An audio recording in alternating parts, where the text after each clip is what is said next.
Model air terjun klasik adalah model siklus hidup pengembangan perangkat lunak dasar. Metode ini sangat sederhana, tetapi cukup baik dan ideal untuk pengembangan perangkat lunak.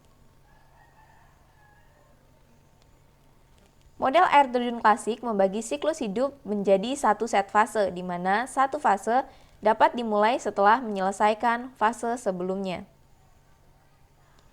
Metode air terjun klasik terdiri dari beberapa tahap seperti studi kelayakan, analisis dan spesifikasi kebutuhan, desain, pengodan dan pengujian unit, integrasi dan pengujian sistem, serta yang terakhir adalah pemeliharaan. Model air terjun klasik ini ditemukan oleh seseorang yang bernama Winston W. Royke pada tahun 1970.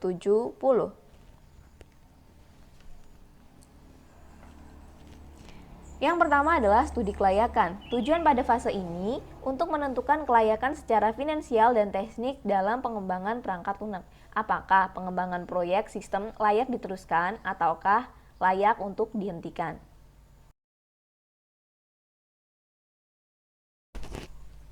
Yang kedua adalah analisis dan spesifikasi kebutuhan. Tujuannya yaitu untuk mengetahui kebutuhan yang diinginkan oleh si pelanggan. Informasi tersebut biasanya didapat dari wawancara ataupun dari diskusi. Yang selanjutnya adalah desain, di mana desain dilakukan sebelum proses coding dimulai. Ini bertujuan untuk memberikan gambaran yang lengkap tentang apa yang harus dikerjakan dan bagian tampilan seperti apa sih sistem yang ingin dikerjakan.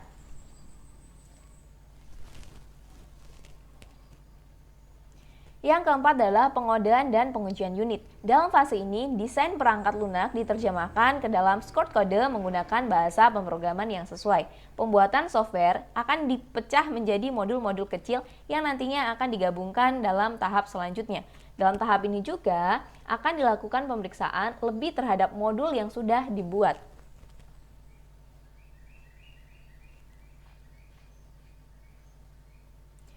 Yang kelima adalah integrasi dan pengujian sistem, di mana setelah semua modul berhasil dibuat dan diintegrasikan atau digabungkan, setelah itu akan dilakukan pengujian yang bertujuan untuk mengetahui apakah software sudah sesuai desain yang diinginkan dan apakah masih ada kesalahan yang harus diperbaiki.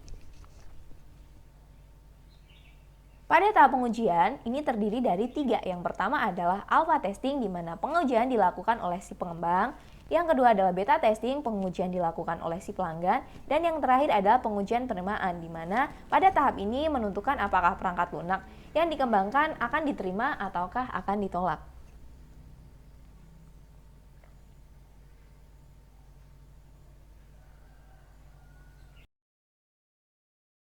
Keenam adalah pemeliharaan, di mana pemeliharaan adalah fase paling penting dari siklus hidup perangkat lunak. Upaya yang dihabiskan untuk pemeliharaan adalah 60% dari total upaya yang dihabiskan untuk mengembangkan si perangkat lunak.